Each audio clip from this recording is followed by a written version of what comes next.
Today's podcast is brought to you by Audible.com. Get a free audiobook download at www.audibletrial.com/Macho Grande. Over 100,000 titles to choose from for your iPhone, Android, Kindle or MP3 player.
Hi guys, welcome to episode 183 of Macho Grande. I'm Pete.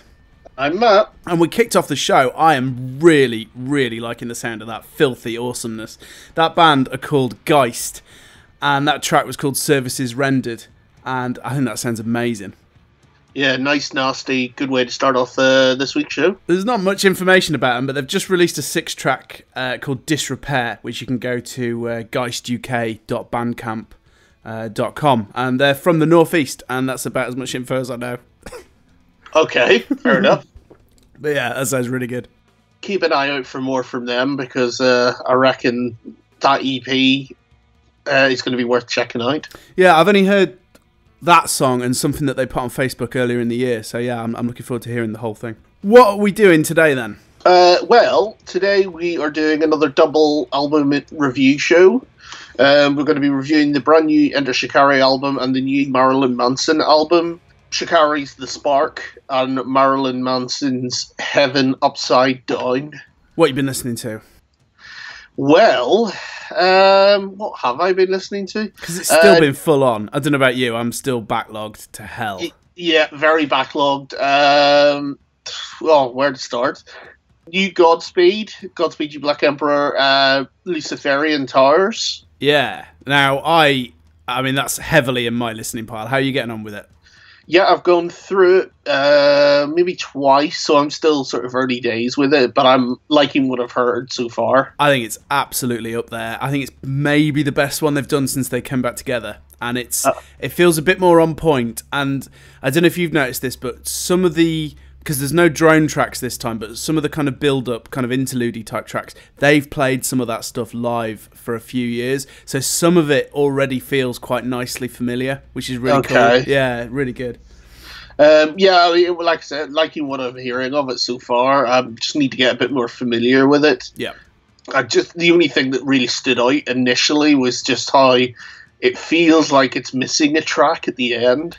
Oh, okay, right. Because do you not think it's like the way track 8 suddenly ends? I hadn't noticed because the last track's amazing. So I don't know. Yeah, maybe I've got the end of my track's been clipped because it just feels like it's building and building and then it just cuts off. Oh right, okay. But maybe that's me. No, I'll bear that in mind next time I put it on. Yeah, again, that was the first thing that really sort of stood out, but I need to get a bit more familiar with it. Right. The new EP, or Part 2 EP from Cursed Earth, Volume 1, Grief, from Cycles of Grief, Volume 1 came out at the start of the year. You put me onto these guys, and the new part, which is Cycles of Grief Volume 2 Decay, came out recently, and it's so the first EP was like 5 tracks, and this EP is 6 tracks. So, again, it's like sort of hardcore. So like each track's maybe 1.5 to 2 minutes long, anyway. But you get the vibe that they've sort of cut up an album into 2 EPs. I mean, I don't know if it's like Volume 3, maybe. But it's really, really good. Cool, not heard that yet. I loved Part 1, and this is really good as well. Yeah, Part 1 was awesome. And it's really, really good. I finally got a bit more familiar with the new Counterparts album, You're Not You Anymore. Mm-hmm. And then Marilyn Manson and The Spark. I've really, like I said, the backlog, I've got like, 1, 2, 3, 4 albums or so that I really need to get into. The new Canvas next week, or this week, I just got a hold of it, so I need to get more familiar with that. That's their debut album with Basic Records, Canvas. Yeah, I don't know them. Worry. I got like an album of theirs 2014 through their Bandcamp a couple of years ago, and this is the first thing that they've done with a label. Right. And obviously on Basic as well, so you kind of get an idea of what style of band that they're going to be. It is definitely towards the heavier end, and that raw kind of sound. Yeah, but with a hint of sort of Being as an Ocean kind of. Oh, okay, cool. That kind of melancholy. Yeah, that's got my interest straight away. So yeah, which again, I need to get more into that. I've only listened to maybe the first 2 or 3 tracks because I only got hold of it yesterday. Mm-hmm.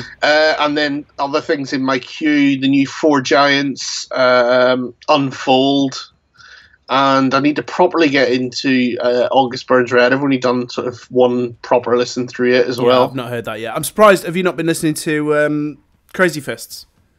Or is that? Yes, I've not heard it yet myself. I've only done sort of one listen through that. So yes, also because you really liked their last album, didn't you? Yeah, the last album was awesome. The one I've done sort of one proper listen through it, and it's not grabbed me the same as the last album yet. Okay. But the single Death Eater I really like, so I need to get into it a bit more. But yes, sorry, that's appeared further down on my playlist because it's obviously synced up with the single that came out a few months ago, so it's not appearing at the top of my recently added I list. hate that. Yeah, That bugs the shit out of me. Incredibly frustrating. Yeah, I go so far as to usually delete the track and then just reinstall like the album. Right. Well, I'm not that anal. What about you? Right, Chelsea Wolfe. I've been trying to get into that. I'm not quite sure with that yet, and I really liked her last album. It's good, but it's just not blowing me away. Godspeed's been the biggie. Asteroid Boys, I gave that a quick go through.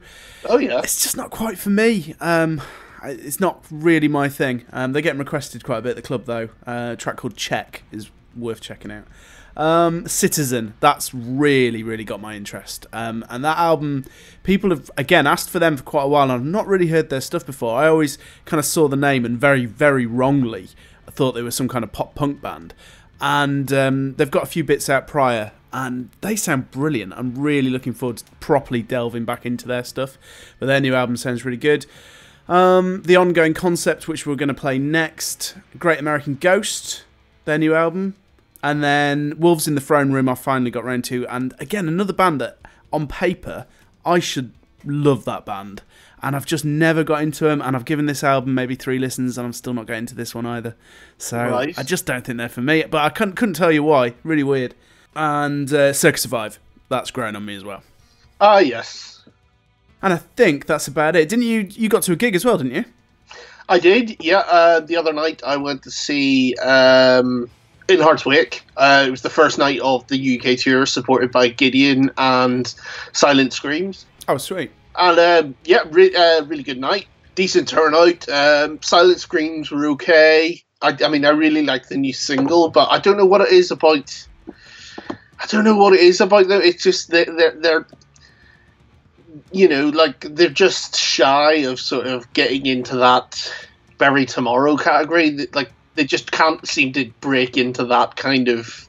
Are they the ones that have like kind of like a wash of noise quite often behind them, like synthy stuff in the background? Is that them? Or am I thinking of somebody? I'm thinking of somebody else. Yeah.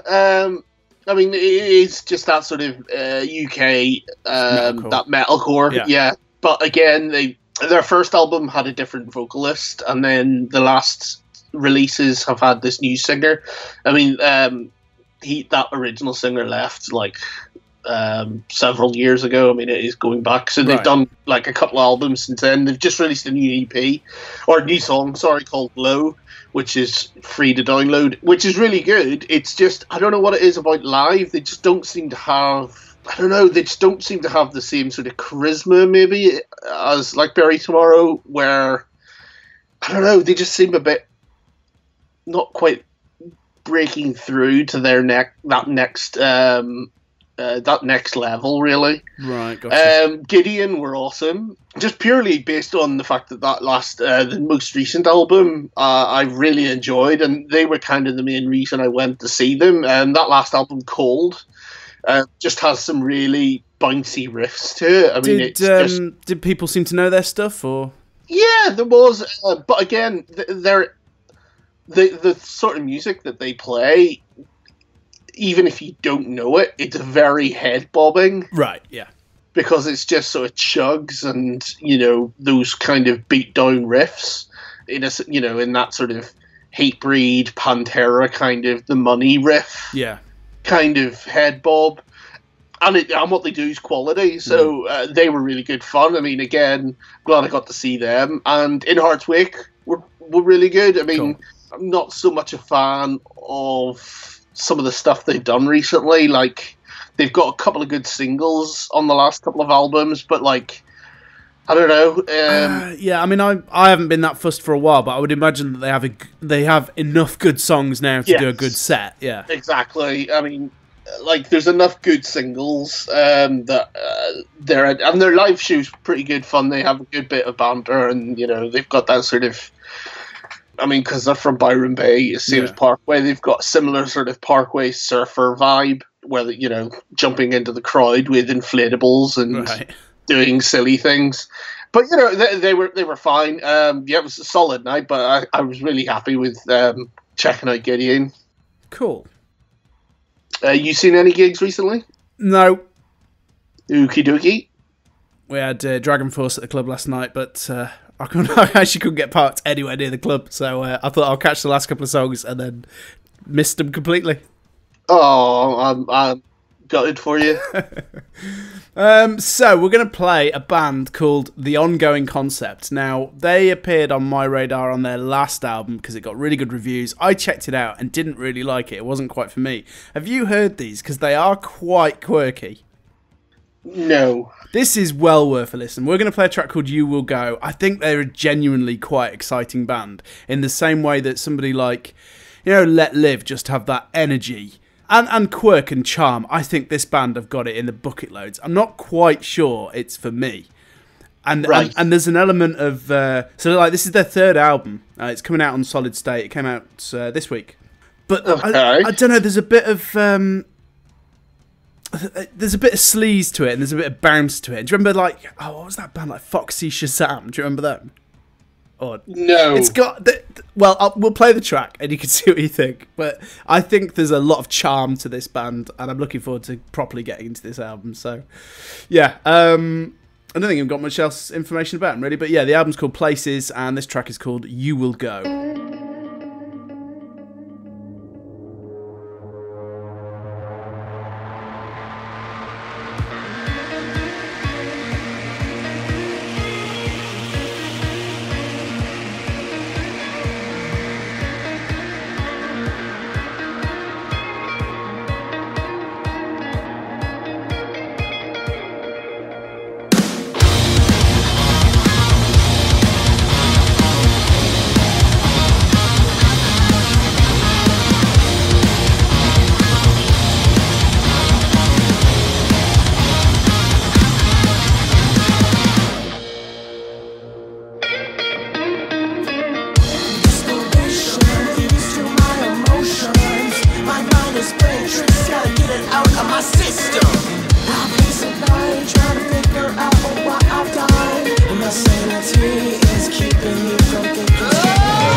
So that was The Ongoing Concept. Yeah, Solid State. You can go to theongoingconcept.com. They're from Idaho. It's three brothers, apparently, and a childhood friend. I'm quite intrigued. What do you think? It's... I see what you mean about, like, being unsure about it. Like, the riff and the music has me kind of like, I like that vibe. Yeah, some really heavy moments on the album as well. The vocals, I mean, maybe it's my headphones that I'm listening to through. The vocals sound a bit odd. They are. And a bit hollow. Like, again, I think it's my headphones are a bit sort of treble heavy, the ones I'm using to record with. So I need to check it out a bit better, but I don't know. I think I like it. Yeah, it's certainly yeah. I like the music for sure. Like you say, it does have that kind of like a heavier version of like the Used or Let Live. It's got, but you know, it's got that sort of funky kind of vibe. Yeah. I'm not sure. Yeah, I need to listen to more of that. That's the first time I've ever heard it. So yeah. Let's do the news. Not put masses down, and I think the funniest thing, hands down, has to be Ben Collar recreating the Wayne's World drum solo. Have you seen that? No, I haven't. So this is for Zildjian's, I think it's something like their 20th or 25th anniversary of, I think it's the Avidis range of cymbals.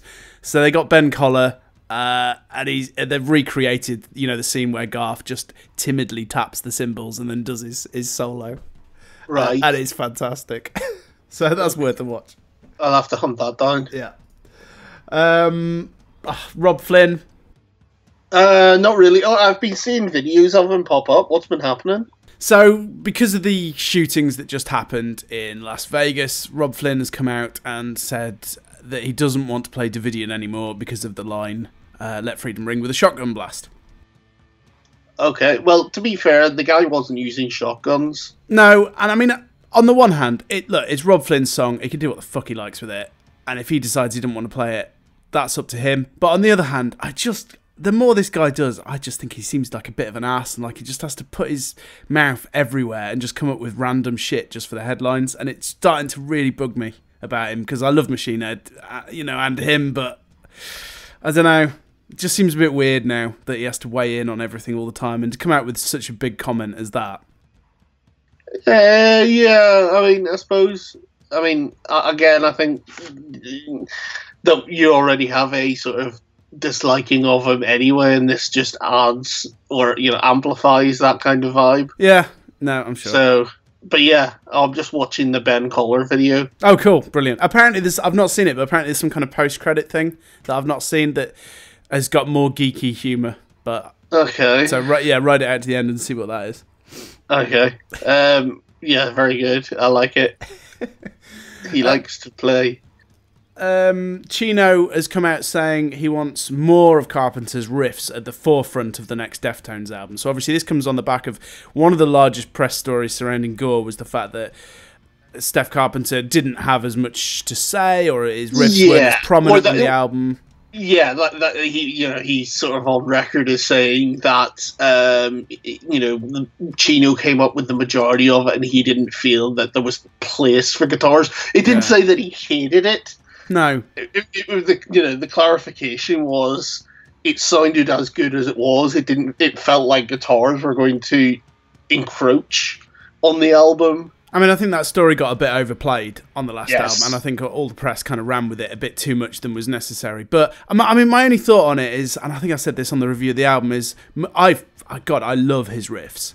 But if you go back and you listen to the heavier, you know, saying commas, stuff like the first two albums, their guitar sound is quite light, you know, and they don't sound, you know, ridiculously heavy. And he's put out this love of Meshuggah and Gent, and Deftones have down-tuned so much. And for me, that to me doesn't suit the sound that I want Deftones to have. I want his riffs there, but I don't want this murky, really down-tuned, heavy riffing from him. Yeah, okay. Well, I mean, the thing is, like, you know, I sort of direct you back to, like, you know, he has plenty of sort of big riffs on some of the last albums. It's just one album where they didn't have as big a sort of focus. I mean, you know, you go back to things like Korea.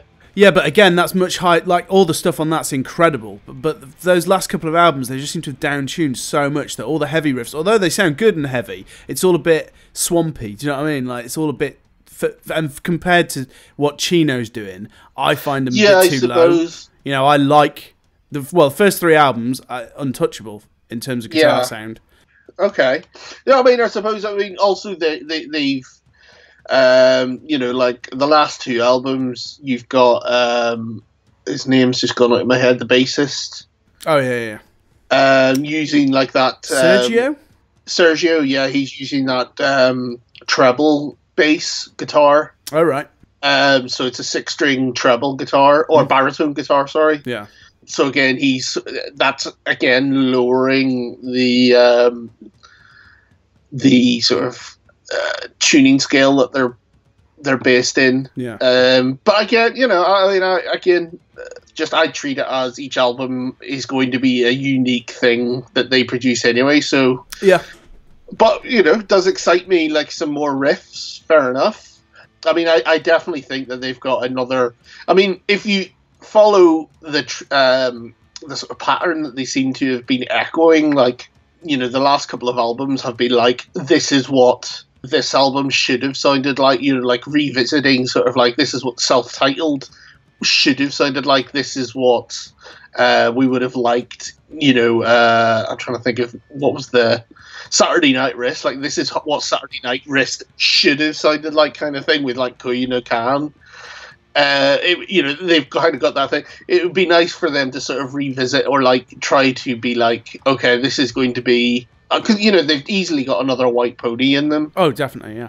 And with the quality of album that they've been pumping out since Diamond Eyes. Yeah, that run of 3 albums is incredible. Yeah, Koyu no Kan especially for me, but yeah.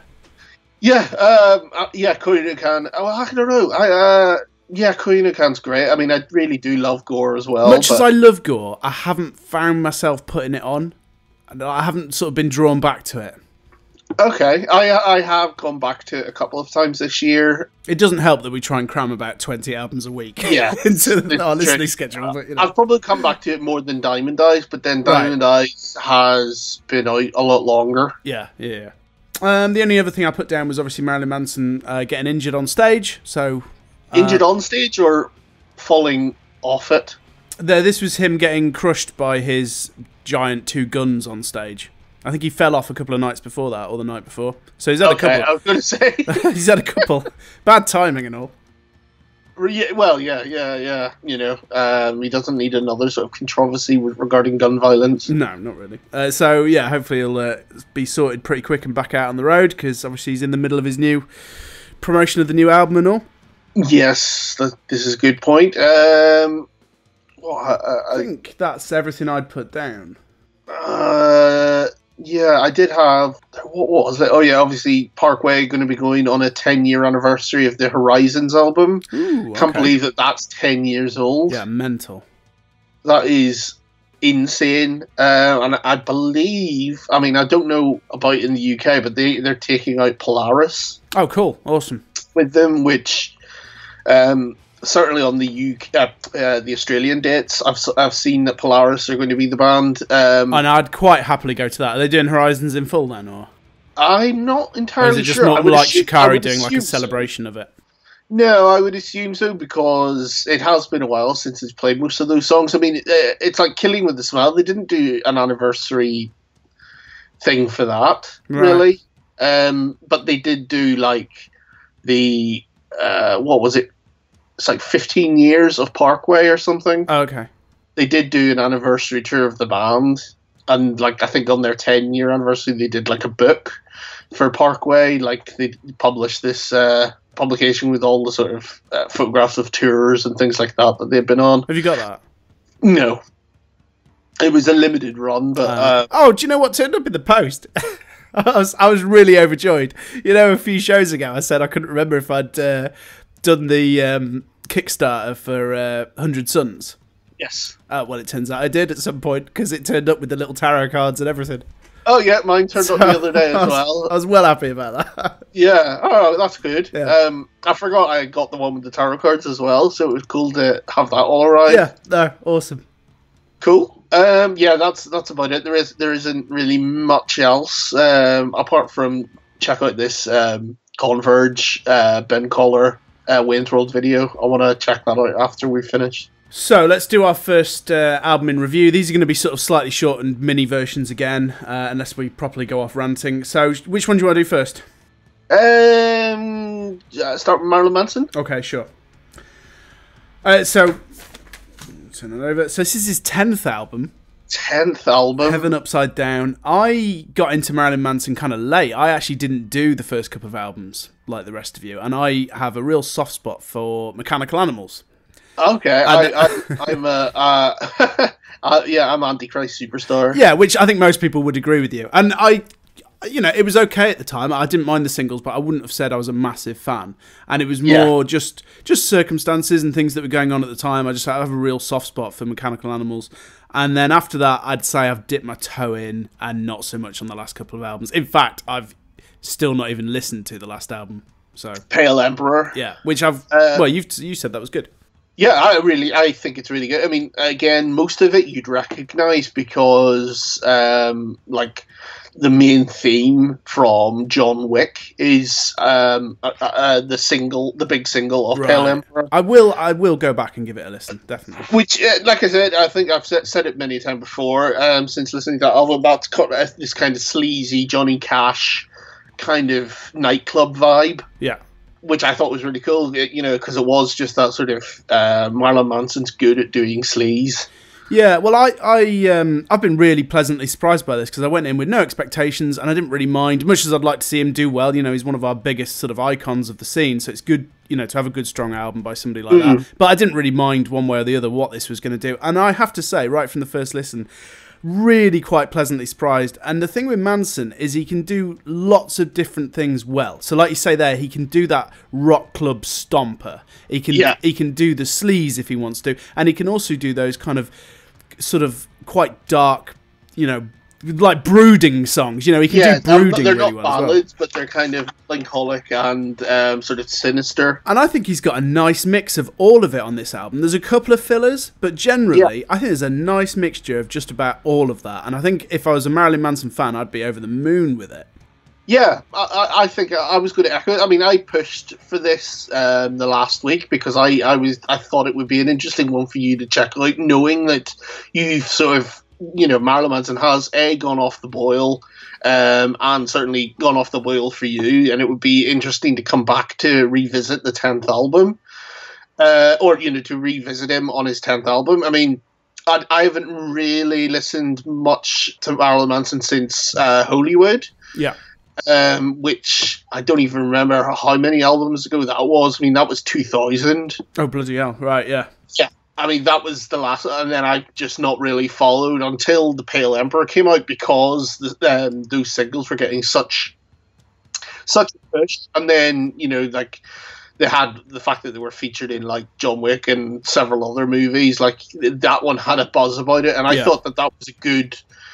not necessarily return, but it was a good sort of like stake in the ground of here you go, here's a good album from me. And then my first couple of listens to this album, when I started speaking to you, was like, no, I genuinely think that this is up there with kind of potentially sort of, and it's kind of got that splash of Antichrist, splash of Mechanical Animals. Yeah. Vibe to it, but also the sort of maturity of the last album.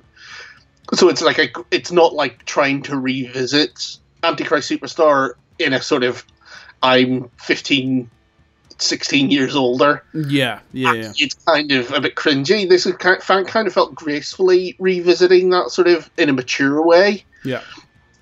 And yeah, I agree. I think there's a couple of tracks on here I could probably drop out where it's bit cringy. There's a little bit in the middle, much as I really like Kill For Me, which is track 5, I think, or 6 and 7 certainly, but the thing is it starts so well, that run of certainly the first sort of 3 or 4 songs, and then the last 3 are brilliant. So yeah, it's just really well paced as well. But I mean, track 5, that kill for me has got a real Mechanical Animals sort of vibe to it, and so is the last track. I think the fact that it ends on a really, really strong song helps.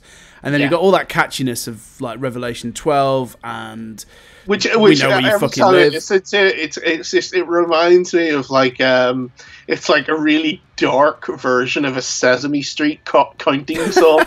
Yeah. You know, Yeah, like, every yeah. time I hear it, I'm reminded of like that classic sort of Sesame Street video of like a what you call it, the pinball game. Right, sort yeah. of like up in numbers. I don't know if you remember that animation from Sesame Street. It's just got that kind of like 1, 2, 3, 4, 5, 6, 7, 8, 9, 10, 11, 12. It's got that kind of vibe. And it just makes me chuckle every time I hear it. But at the same time, it's catchy, and it's again, it's solid. His voice is good as well, and he's going across quite a few different sort of emotions, and not all the lyrics are great, but there's a lot of scope on there as well. There's 1 or 2 moments where I got that kind of Zeal and Ardor vibe. I don't know if you've been listening to that. Yeah, again, which I think. You could go back and listen to Pale Emperor, and you pick up more of that. They're kind of echoes of the last album. I mean, I think the single Satan, I really like that. It starts off in a really kind of like I said, there's kind of echoes of the sort of 9 Inch Nails, Trent Reznor sound that he brought to Antichrist Superstar. There's lots of that kind of vibe revisited on this album, which he hasn't done for a long time. And again, maybe because that was something Trent Reznor brought to that specific album. But, I mean, this has, from what I understand, is like co-written with Tyler Bates, who I'm not sure. No, I don't. I'm not familiar. I need to look it up. So, I mean, I hope now he has... Because one of the problems with Manson over the years is, obviously, he relies on gimmick a fair bit and shock in the early days. And he's got a great back catalogue now, but it just seems a shame that a lot of the time live he seems to get bad reviews. I mean, certainly the only time I saw him, I thought he was rubbish. Lots of friends that have seen him have never really seemed to come back saying, yeah, that was a great show. He seems to be very up and down with the live stuff. Yeah. Okay, so Tyler Bates, I'm just reading up about. He's an American musician, producer, composer. He's done movies like the Dawn of the Dead remake, 300, Sucker Punch, John Wick, soundtracks, collaborating with Zack Snyder, Rob Zombie, William Friedkin, James Gunn. Oh, right. Guardians. There's some big names there, then, yeah. Yeah, and he's been the current lead guitarist in the Marilyn Manson band, and produced Pale Emperor and Heaven Upside Down. So I think that has played a large part for me in. And there's some great riffs. There's some really good riffs on this, yeah. And again, echoing this kind of lounge act. They've just got these kind of bluesy hooks in some of the riffs that just really work for me. And again, really work for a Marilyn Manson that's been around for, 25 years? Yeah, crazy. This feels like this is the sort of Marilyn Manson I could put on and not be like, oh, it's kind of embarrassing. Yeah, no, I mean, so far, everyone I've played this to has gone, oh, that's really good. And I've been pushing it at the club. I've been a couple of different tracks I've been pushing at the club. They've all been doing all right, and people have started requesting it. So this is really good to see. Yeah, and that is a pleasant surprise. I'm glad that you sort of you're into it, because I definitely think that this is worth checking out if you've not been checking out anything from Manson for quite a while. Like I said, I mean, personally, it's apart from the last album, you're talking sort of 15 years then between Hollywood and Pale Emperor, really. So yeah, definitely check it out. Score wise, I guess 8 out of 10. Exactly where I was sort of sitting. Cool. What track do you want to play? Ooh, do you want to just go with Satan? That's absolutely fine. Cool.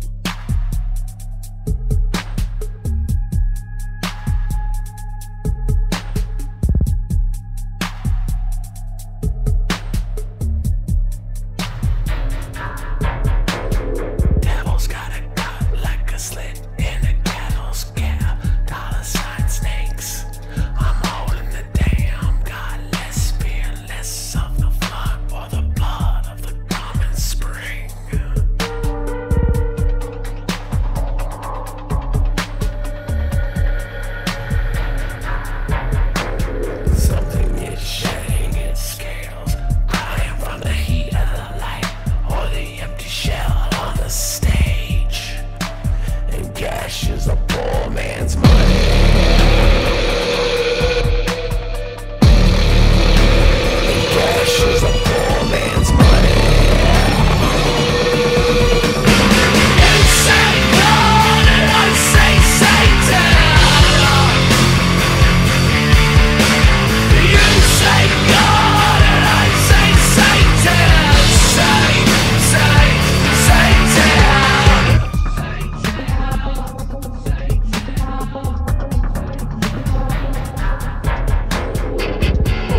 halls. I'm a legend, I'm not a fable.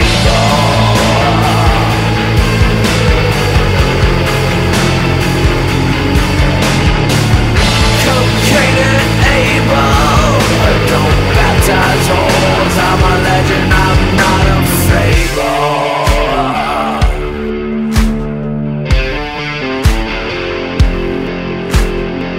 Oh, you should play now.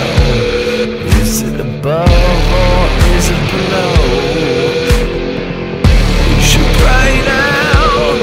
Is it above or below? You say God and I say Satan. You say God and I say Satan. Say Satan. You say God and I say Satan. You say God and I say Satan. Say Satan.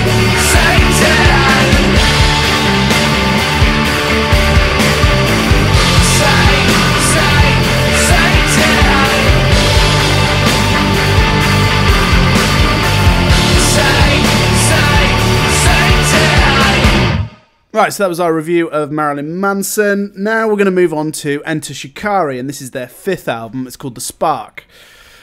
Now, we go quite a long way back with Shikari. We're both massive fans of the band. I, again, loved playing their early stuff at the club, but I wouldn't have said I was a massive fan until Flash Flood of Colour just blew me away, and I would probably put that in my top 20 albums of all time. And then live since, they've just blown me away. Always had an absolute blast. Really enjoyed The Anaesthetist. So, yeah, I'd say I'm a pretty big fan of this band.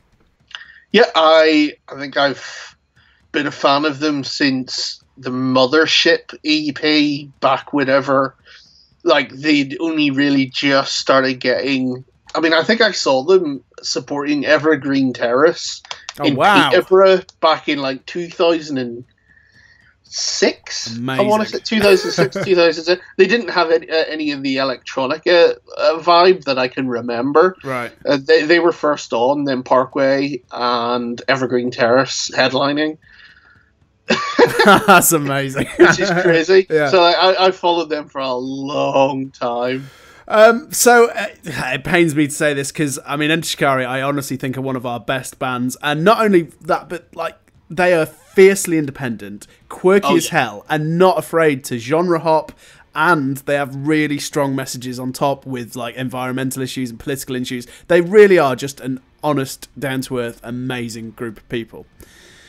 So it absolutely pains me to say. Quite often we'll review an album and I'll just say it's okay, but there's nothing I don't like. There are several moments throughout this album where I actively dislike most of what's going on, and I'm really having a hard time with a lot of it. Now, so obviously they've gone in a poppier direction. The whole thing's quite bright and summery and poppy, and I can live with that. But there's just a lot of decisions, mostly with the vocals, that I just find irritating, and then that's really put me off listening to the album. Okay. I mean, they've definitely embraced the sort of the grime phenomenon. Yeah, but it's cheesy. This is even from the opening track, you've got the intro, which doesn't do anything, and it's pretty short, to be honest. Yeah. Oh, yeah. I noticed that. I mean, for 11 tracks, it's like cheesy pop though. It's like weird, almost like Japanese pop. Do you know what I mean? It's not. They could go down a certain route, and they haven't done it. They've stayed in this very, very shimmery, weird, happy place, which sort of works. Don't get me wrong. Track 2, which has got the cheesy wah-ohs and stuff, and that little synth, just hammering away in the background. But it's such a weird, high, silly sound almost. It's so cheesy. But it's got an amazing chorus on it. So I'm like, well, on the one hand, I really hate most of this song. And then the chorus will kick in. And, most of the time I love what he does with his vocals. And I love that chorus. But the rest of the song, I just can't stand it. Yeah. And then that's kind of the story of the rest of the album. You go through it. And, I mean, the biggest one for me is, what's the Take My Country Back? Yeah, that's what it's called, isn't it? Take My Country Back. Track 4. Track 4. And, I like that song. But then the vocals on that bit where he's just doing the... And I find that so irritating every time he does that line. that I just can't actually stomach to listen to the song. I find it that irritating. Okay. It's really, really rung a chord with me. I was like, oh, that's one of the worst things I've ever heard. It's like a small child being irritating. Right. That's not bugged you at all, the end of that song? I honestly can't think It makes of me the cringe. bit you're referring to. About halfway through that track, and he does the line about taking the country back, but he holds the word back and bends it up at the end, and it's like nails down a fucking chalkboard. Right. So that it's just those little moments of just really and then you got Airfield, which feels like this totally weird, out of place buzzkill really early on in the album, which I just don't get into at all. I just really struggled, and I really hate to say it because they're so quirky and full of charm, and you've got, you know, tracks like 7, where they really do sort of go off on one of their crazier, you know, genre hopping moments, which is brilliant. I love that they do that, but I just don't like the track, and I don't like most of it. To me, I mean, Rabble Rouser to me is the standout. I think that is a really, really good song.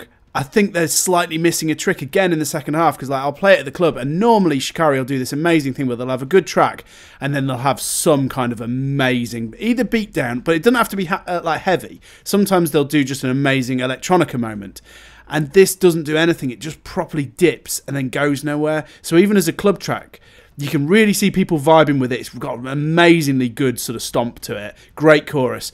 And then it doesn't quite go anywhere in that second half. But still, for me, that's the best track on the album. Right. Well, I mean, so where are you kind of sat with it? I don't think I've had the same emotional response. Right. In that this hasn't really done anything for me at all. It's just been like, I've had it on several times, and nothing's really grabbed me. Nothing's particularly offended me. I mean, do you like Live Outside? Because again, the trouble with that is I hate it, but it's so infectiously catchy. I've sort of become to love it in a way, but I don't like it at the same time. It's weird. I can see myself enjoying it live, maybe. Yeah. I think it's fine. It doesn't offend me, nor does it impress me.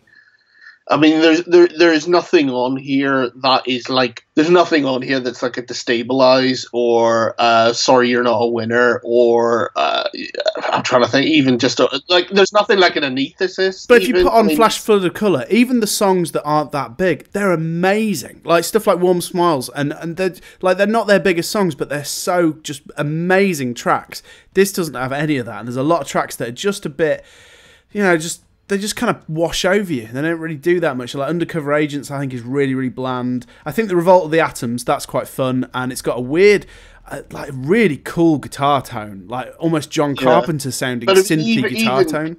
Even sort of compared to like the Minesweep, which I know you had a couple of tracks on there that didn't really do it for you. Yeah, I mean, that still made I think it made the end of the year list, because when you couple it with the drum and bass one, that kind of bounced that up a bit for me as well, and there's enough on there that I still loved it. It's a weird one to even compare to their previous albums because it's such a departure. Yeah, which I don't want to knock them for, because fair play. No, I mean, the thing is, like, they have the thing. I think the weird thing is that every album prior to this, there was an evolution, but you could still see the sort of tenuous links to each album before it. Oh, you could see where it's evolved, but I don't see the shift to this album. And I'm just a bit disappointed with what Rao's doing with his voice. Did that bother you at all? Like this kind of tone that he's adopted on this album? Because I just not particularly. It didn't. Again, it didn't bother me either way. It just seemed fine. It was just like, this just isn't really doing anything for me, nor is it really offending me. I've had it on in the background, and it's like it's been fine, and then, but at the same time, then when I've gone through the listens, like when I'm out with the dog to do a proper sort of concentrated listen, again, it's also been like the other side of that, being it's not really grabbing me. It's just been like it's just a bit, I don't know.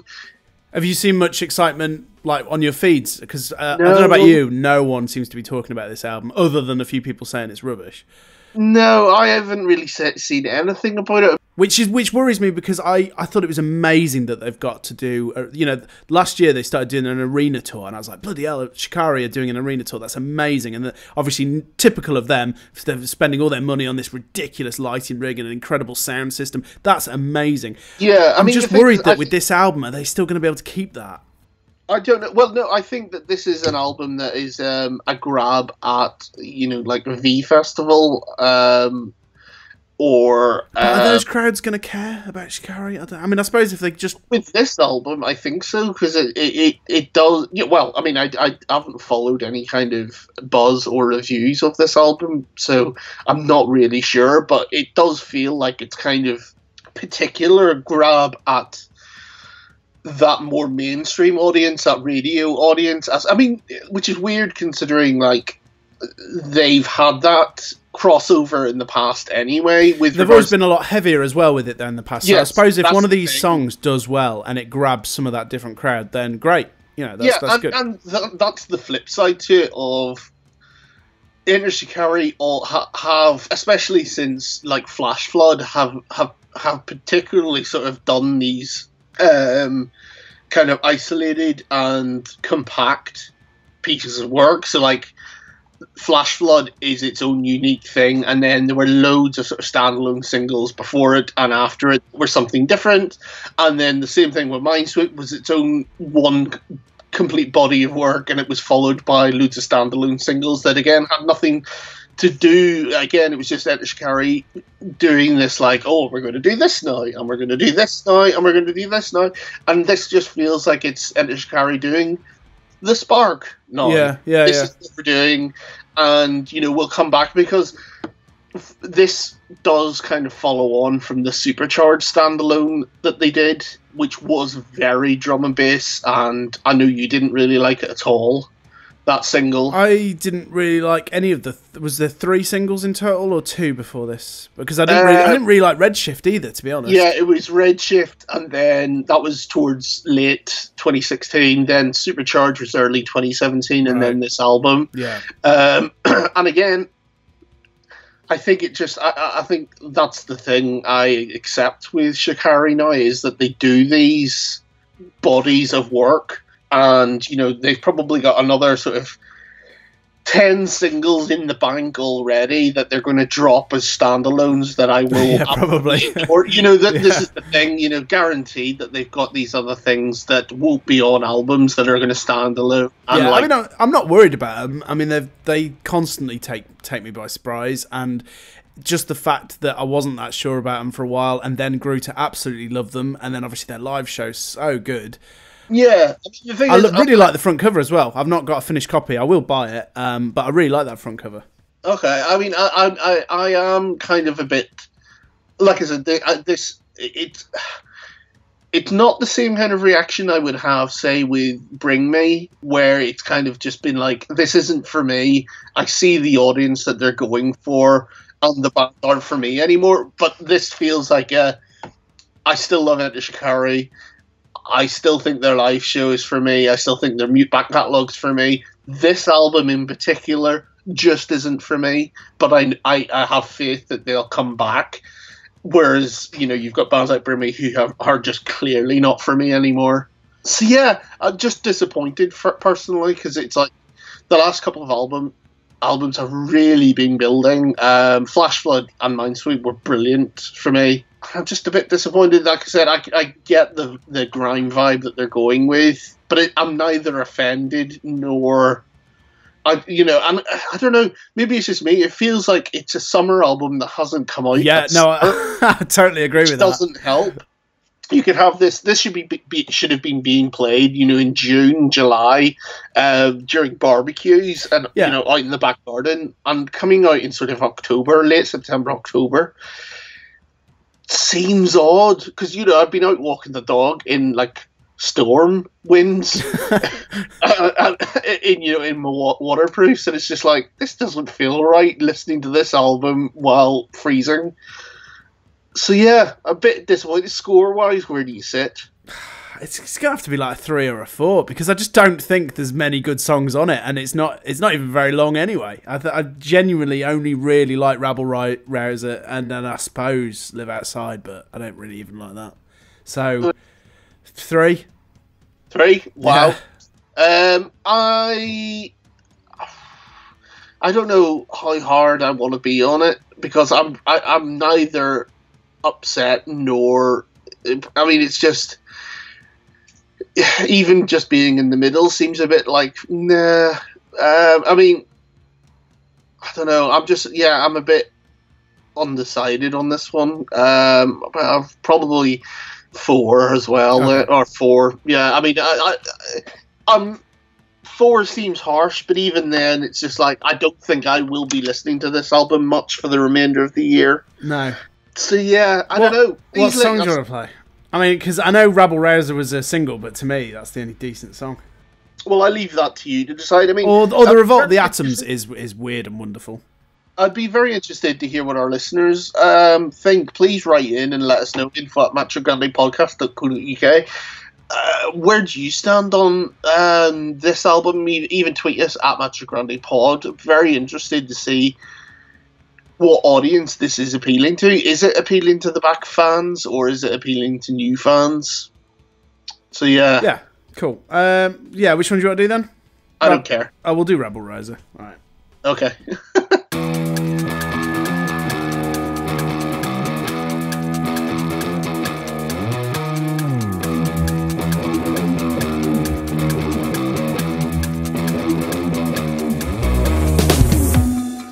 I torture rock stars with pliers. They're so stuck, it wouldn't be a shock if I open them up to see wires. I destroy all amplifiers. People climbing over bodies like spiders. I'm on stage with a face like a sack of screwdrivers.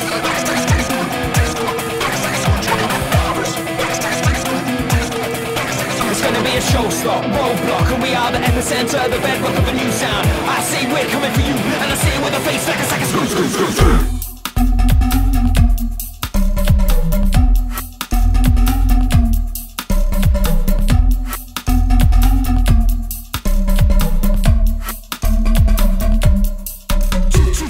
What's your criteria? Complete hysteria. This a bell song max, you can yell out your deep secrets, nobody's gonna hear ya. What's your medium? Complete delirium. The lunatics took over the asylum. On guard. Warning, this escalates quickly. Are you getting nervous? Are you getting nervous? The bass rolls in thickly. Are you getting nervous? Have you lost your mind? Are you getting nervous? Are you getting nervous? The bass rolls in thickly. Are you getting nervous? Have you lost your mind?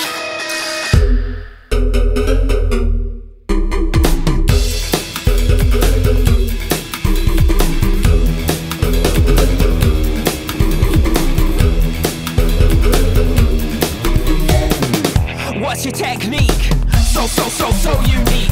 Fuck ego, minimize yourself, maximize the one, the clique. What's your business here? Sit back and witness sheer chaos. You can't keep track of the hell we raise. Warning, this escalates quickly. Are you getting nervous? Are you getting nervous? The bass rolls in thickly. Are you getting nervous? Have you lost your mind? Warning, this escalates quickly. Are you getting nervous? Are you getting nervous? The bass rolls in thickly. Are you getting nervous? Have you lost your mind?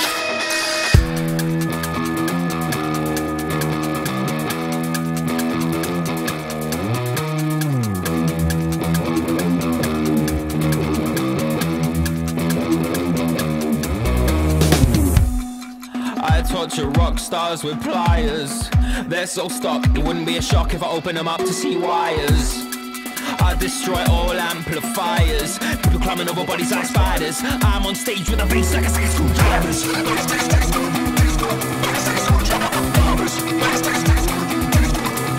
it's gonna be a showstop, roadblock, and we are the epicenter, the bedrock of a new sound. I say we're coming for you, and I say it with a face like a sack of screw.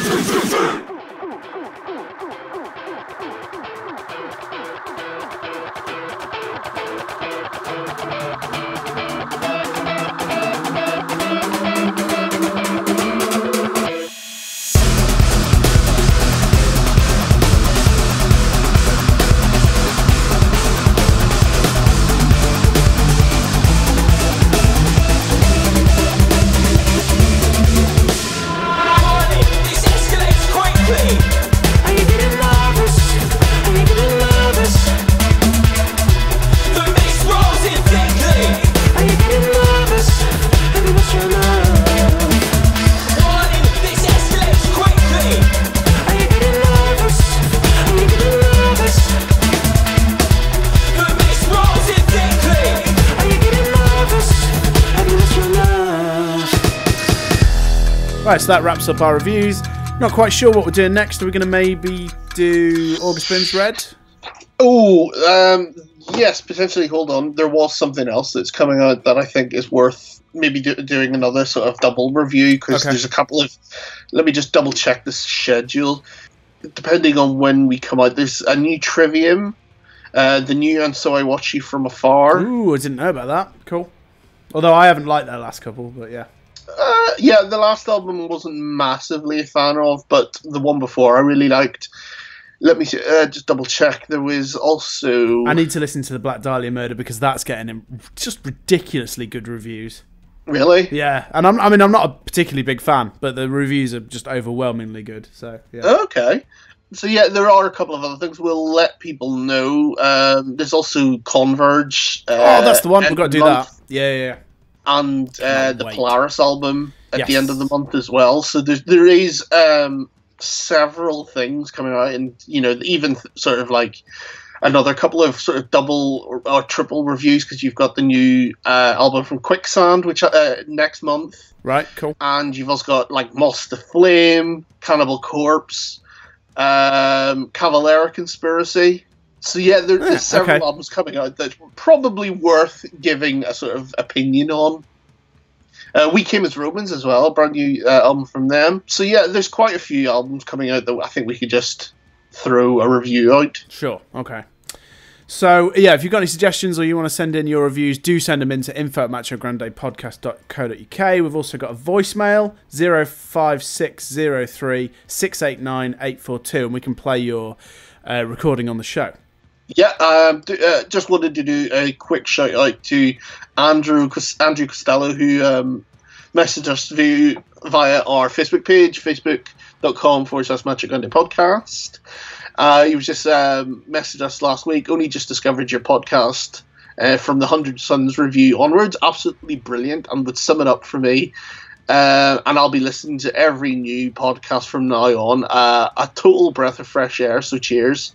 Nice, cool. He also then went on to say, I watched the Core 10 video.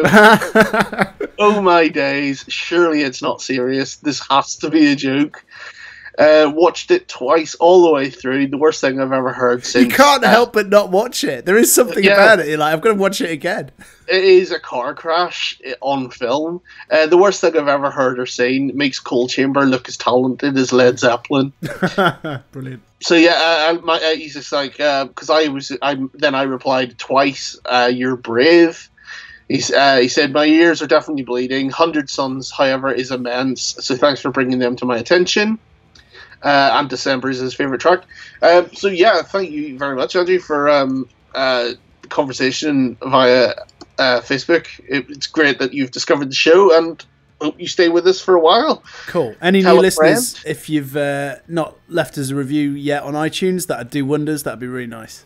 Yeah, and or tell a friend. And like I say, follow us on our socials. Yeah, cool. I've not really watched much stuff, but I wanted to just mention Preacher Season 2 because I finished that, and I really enjoyed it. I'm a massive fan of the comics. I liked the first season, but it took me a while to warm to the characters, and now I think that trio have really, really got a spark, which is what that series needed. And although Season 2... it had a few sort of meandering moments in the middle, I think it was really good fun. Really, really good fun. Yeah, I mean, I think the pace of Season 1 was better. Yeah, it felt a couple of episodes too long, maybe, Season 2. Yeah, whereas Season 2, I think everything seemed to be going... I mean, for those who haven't... Have you read the comics? Not for ages. Right. But, like, it was so important to get her star right. And I think he's fucking incredible. Like, I just got a massive, massive smile on my face every time Star's on the screen. That's the thing. Like, when her star was finally introduced, it was like that brought something. And the thing is, like, the first half of Season 2 is really good. Finally on the road, and the sort of getting into where the comic kind of was, being on the road. But then there just seemed to be like, I don't know, the last maybe 3 or 4 episodes were just, it's a lot of just hanging around. There's a lot of hanging around, yeah. Or the kitchen, or, there was just lots of sort of hanging around with Dennis. Yeah, no, they definitely could have trimmed a couple of episodes out. Yeah, and again, sort of like maybe not enough hell stuff to balance it. It was just like, go back to hell, because we're just sort of sitting in this. That's the other good thing, is that the bits that they've added in that are kind of unique to the TV series are really good. Yeah, and that's what I think was just it's whenever they were going back to like the weirdly updated versions of the comic, where it was like we're just hanging out, but we're hanging out playing, you know, Guitar Hero. Oh yeah. You know, all this sort of thing is a bit weird. And I think that was, and you know, lots of sort of hanging around with this, like, the Saint of Sinners. Yeah. Or Saint of Killers, sorry. Yeah. Just sort of lots of like, come on, you know, it wasn't sort of this slowly paced. No, see, he's quite brief in the books, but yeah. But they were just sort of dragging it out. Because it was like, he's away for like sort of 5 or 6 episodes, then comes back briefly, and then it's just a bit, I don't know, yeah, I just feel like the new stuff they did in season 1, because season 1 essentially was completely off book. Yeah, totally. Just setting up the trio, really, wasn't it? Yeah, and kind of just establishing like the impact of losing that town. Because instead of just sort of like, you know, it going in the first 10 minutes, it sort of says, and I think I really liked what they were doing in that first season. Whereas this was just a bit, I don't know, it felt a bit off the boil in places. Okay. But yeah, looking forward to seeing where it goes next. Any films? I don't think I've watched any films. I went to see Blade Runner 2049. Oh, jealous. And because I'm happy that the reviews seem to be very positive. I thought it was amazing. Brilliant, cool. Because I have to say, much as I love Blade Runner, I do think as time's gone on, it's a slightly overrated film for what it was. Much as I love it, I don't think it's quite as high as everyone makes out, or quite on the same league as most of the other films from that era. Yeah, which I think you could then say the same for this. I mean, I don't necessarily hold Blade. I think I love Blade Runner on a personal, just sort of like, it's a really high concept. I don't see it as like the overhyped. I don't hold it that close to my heart. I mean, I grew up watching it and I like it, but it's not. It's a really sort of trend-setting sci-fi. It's a high-concept sci-fi that just sort of like allows things to sit and linger and you know, ambiguously sort of take shape. And that's been the interesting thing with this new one, is that Denis Villeneuve, who's done Sicario, Prisoners, Arrival, has yet again just made another beautiful-looking, solid film, and it's very much following on from what he's done in like Arrival, where it's just things are allowed to sit, and it fits nicely into the Blade Runner world, and does continue. And again, even the sort of like the debate of some of the concepts from the first film are left not necessarily answered. You are still sort of like unsure. Good. The thing is, again, I think where you will sit with this does depend on what you think of the first film, because if you think the first film's really boring and dull, then you won't like this. Right, if you okay. think, No, I mean, I do like the first one. I just don't quite hold it to my heart in the way people seem to, that's all. Yeah, I mean, I think the one thing that really does lack from the first one is maybe sort of action beats. This one's definitely more well-paced in that sort of sense, but there's just some interesting things going on in it, and I really enjoy it. I need to see it more, but it might even be better than the original to me. Okay. I can see myself possibly going down that route as well, but I will definitely make the trip to the cinema to see it. But it is long. I mean, make sure you bring, a comfy cushion, because, just shy of 3 hours. I tell a lie, I watched Alien Covenant. I watched that last weekend. Oh, yes, you messaged me. I was really quite disappointed in it. I mean, I will rewatch it, but I just felt it seemed cheaper and looked a bit crappier. And the characters seem to be I seem to know the characters even less than I did in Prometheus, and it all just felt a bit meh. Yeah, well, I did warn you, but at the same time, it was more that the characters, and I like Prometheus. I use the word characters in quotation marks, were just so dumb. It's just and dull as well. And I thought some of the effects looked really a bit shoddy. Like, it's starting to, not as bad, but it was starting to feel a bit more like an Alien versus Predator film in a way. Yeah, I see what you mean. Whereas Prometheus didn't. Prometheus looked amazing and had great sets, and it just looked slick, and it had a good design. And this just, I don't feel like it was on par at all. I mean, it wasn't, well, it just wasn't good. No. It wasn't as good as it needed to be, and it wasn't the sequel to Prometheus that it should have been. No, I mean, that's the other thing. Yeah, it followed the story really weird and in a quite haphazard way. The film, spoiler alert, but like the film that I wanted to see was, why didn't we get to see the descent into madness and malfunction of David?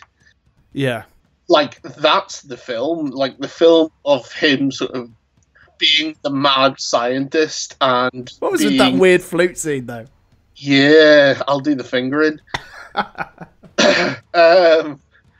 Very weird. There's a concept in there that I think is really interesting. It would have been really interesting to explore the whole sort of like, the product of a maker also then becoming the maker of, there's a really interesting full circle thing going on there.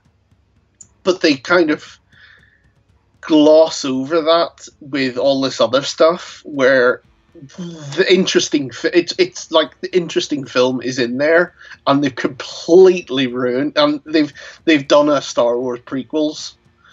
They're just, the more they release before Alien, the more it's detrimental to the original trilogy. It's like, I don't know how they're managing to do this. It's just like, take him off it. Right, we're going to close out then on Primitive Man. This says Denver's nihilistic trio, Primitive Man, return with Caustic, their second full length of soul-crushing blackened doom and noise-ridden claustrophobia. So, yeah, thought we'd end on something a bit heavier. Nice. And this track is called My Will. Cool. We'll speak to you next time, guys. See you later.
over Macho Grande?